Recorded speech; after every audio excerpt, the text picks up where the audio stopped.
তো এই ভিডিওর মধ্যে এখন আমরা কথা বলবো যে সান অফ সর্দার পার্ট 2 কে কেন্দ্র করে। তো পার্ট 2 এই ছবিটা কেন হয়েছে, কি কারণে হয়েছে আমি জানি না। ছবিটার বিষয়বস্তু দেখুন, ওরা ট্রেলারেই দেখিয়ে দিয়েছে। এখানে আমরা দেখতে পাচ্ছি জাসি বলে যে ক্যারেক্টারটা অজয় দেবগন প্লে করছে, সে পাঞ্জাব থেকে স্কটল্যান্ড গেছে, সেখানে গিয়ে তার বউ তাকে চিট করে দিয়েছে, বউ তাকে ডিভোর্স দিয়ে দিয়েছে। এবার তার দেখা হচ্ছে কিছু পাকিস্তানি মহিলাদের সাথে, যারা আর কি একটা ডান্স ট্রুপ টাইপের চালায়, ঢোল টোল বাজায়। এবার ওদেরকে ওকে হেল্প করতে হবে একটা বিয়ে দেওয়ার জন্য একটা পাঞ্জাবি ফ্যামিলির সাথে, যেটা রবি কিষান আর কি লিড করছে। এবং সেই পাঞ্জাবি ফ্যামিলিটা পাকিস্তানিদেরকে একেবারে সহ্য করতে পারে না, একেবারে পছন্দ করতে পারে না। এবং এইটা তো একটা রয়েছে, এবং তার সাথে আরেকটা অ্যাডিশনাল টুইস্ট যেটা রয়েছে, যেটা হাম সিনেমা থেকে ঝাড়া আর কি। হামে দেখবেন অমিতাভ বচ্চন নিজেকে আর্মি অফিসার হিসেবে মানে পরিচয় দিয়েছিল। তো সেম ভাবে দেখবেন ওটা একটা সিকোয়েন্সও ছিল খুব ফেমাস, সেই জুতোটা ছেঁড়া বেরোয় আর কি। তো সেরকম ভাবে এখানে অজয় দেবগন মিথ্যে কথা বলেছে যে সে একজন আর্মির কার্নেল আর কি। তো সেই নিয়ে এবার সেটার আর কি একটা কনফিউশন রয়েছে। তো এরকম আর কিছু সোশ্যাল মেসেজও এটার মধ্যে রাখা হয়েছে আর কি, সেটা ক্রস বর্ডার ইত্যাদি কিছু জিনিসপত্রের উপর কিছু মেসেজ, সোশ্যাল মেসেজও রয়েছে বেসিক্যালি কমেডির মধ্যে, কমেডি প্লাস সোশ্যাল মেসেজ। তো এইটার ককটেল আর কি। কিন্তু মোটামুটি এটা গল্প। এবার ছবিটা কিরকম হয়েছে দেখুন, অনেস্টলি স্পিকিং, একদম অনেস্টলি বলছি, হ্যাঁ আমি তো এর আগে ছবিটার প্রত্যেকটা কন্টেন্ট কি খারাপ বলেছি। ছবিটার মধ্যে এক দু জায়গায় কিন্তু গ্যাগটা ওয়ার্ক করেছে। যেরকম এই যে বর্ডারের যে সিকোয়েন্সটা আছে, মানে বর্ডার সিনেমার ও সিনটাকে আর কি মানে বলছে নিজেকে আর্মি হিসেবে প্রুফ করবার জন্য অজয় দেবগন বলছে, এবং ওখানে Sunny Deol, Jackie Shroff, Sunil Shetty line mix up করে ও বলে। তো ওই সিকোয়েন্সটা ভালো লেগেছে। বা এরকম দু তিনটে সিকোয়েন্স আছে গোটা ছবি জুড়ে যেখানে কমেডিটা ওয়ার্ক করেছে, ঠিক আছে। এবার এই ফ্লেভার অফ কমেডিটা আপনি ট্রেলার টিজার সব জায়গা থেকে বুঝে গেছেন যে কি টাইপের হতে চলেছে। সেই জোনের মধ্যে কিছু সিকোয়েন্সেস, কিছু গ্যাগস আছে যেটা ওয়ার্ক করে গেছে, এটা প্রথম পজিটিভ।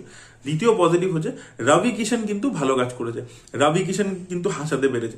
আমি এক্সপেক্ট করছিলাম যে সঞ্জয় দত্তকে রিপ্লেস করে যে রবি কিষান ওই ভিসার প্রবলেম অজয় দেবগন রবি কিষানই বলছিল একটা ইন্টারভিউতে।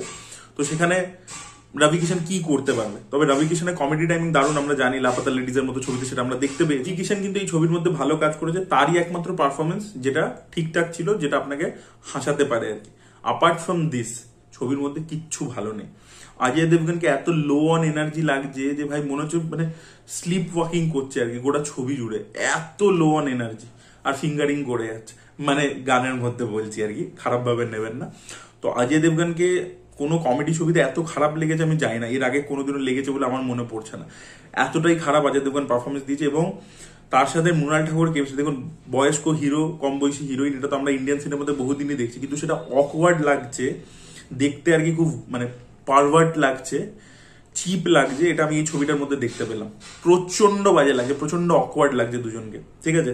গেল দীপক দোবরিয়ালের পোর্ট্রেয়াল, উফ ভাই এরকম একজন অভিনেতা, তাকে তুমি একটা ঠিকঠাক চরিত্র দাও। এবং ছবিটার মধ্যে অ্যাকচুয়ালি কিছু জায়গায় কমেডি প্রচন্ড অফেন্সিভ আছে, ঠিক আছে। আজকে 2025-এ দাঁড়িয়ে আপনি এই ধরনের জোকস ক্র্যাক করছেন, খুব বাজে। তো সেই সব জিনিসপত্র আছে। ফিমেলদের পোর্ট্রেয়ালও ঠিকঠাক নেই, অফেন্সিভ জিনিসপত্র প্রচুর আছে কমেডির নামে আর কি। তো বাকি ইভেন সঞ্জয় মিশ্রারও পারফরমেন্স একেবারেই জমেনি। তো অনেক ভালো ভালো একটা যারা কমেডি করতে পারে, জেনারেলি আমরা তাদেরকে ভালো কমেডি করতে দেখতে পাই, তারাও এখানে কিন্তু কিছু করতে পারেনি, একেবারেই ডেলিভার করতে পারেনি। অ্যাকচুয়ালি খুব পুয়ারলি রিটেন স্ক্রিপ্ট।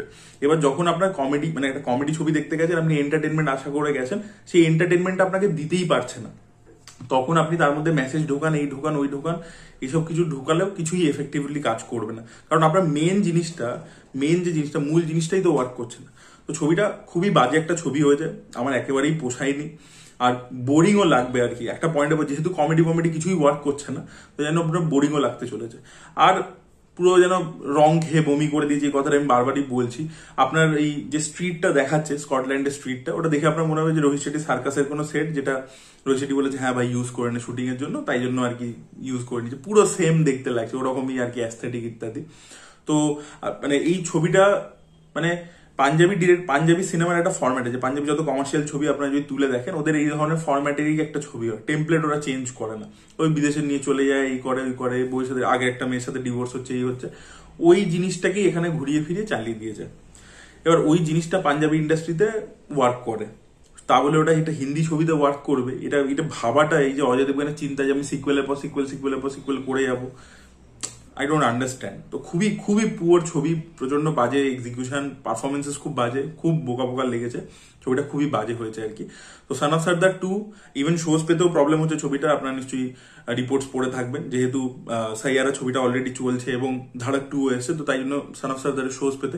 আর আজকে একটা জিনিস ভালো হয়েছে, কম টাকায় টিকিট পেয়ে গেছি, বিকজ অফার দিচ্ছে দুজনেই, সান অফ সর্দার অফার দিচ্ছে, ওইদিকে ধাড়ক 2 অফার দিচ্ছে, মানে দুটোর ক্ষেত্রেই আর কি খুব কম টাকায় টিকিট পেয়ে গেছি। ওই জন্য আমি খুশি যে ভাই বেশি টাকা নষ্ট হয়নি। আগে যেরকম কি কোনো অফার দিত না, এরকম বাজে ছবি দেখলে প্রচুর টাকা নষ্ট হতো, সেইটা আর কি হয়নি। তো আমি তো বলবো আপনারা গিয়ে হলে একেবারেই দেখবেন না ছবিটা, ছবিটা খুবই খারাপ হয়েছে।